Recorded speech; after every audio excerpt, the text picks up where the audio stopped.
Have you heard a story on how a locked house became a crime scene? In the late summer of 1899, just outside Springfield, Missouri, a quiet farmhouse stood near a wooded area locals called Springfield Park. It belonged to the Harper family, respected, hardworking, and private. Nothing about the house suggested danger. Nothing hinted at what would come next. Until one morning, when no one answered the door. Neighbors grew uneasy when the Harper family failed to attend church and didn't open their store that day. By afternoon, concern turned into fear.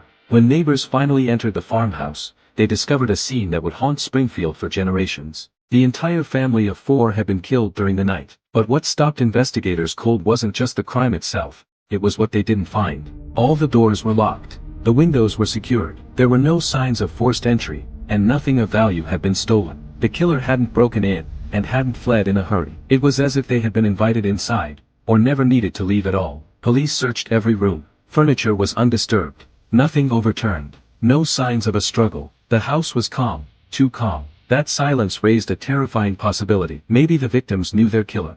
Maybe the killer knew the house well enough to move unseen. Or maybe the crime had been planned down to the minute. Newspapers soon called it a sealed crime scene, violence with no visible way in, and no visible way out. Then the theories began. And one question changed everything. Because if no one broke in, how did the killer leave? The theories that followed would divide the town, and none of them explained what police couldn't. Watch out for part 2.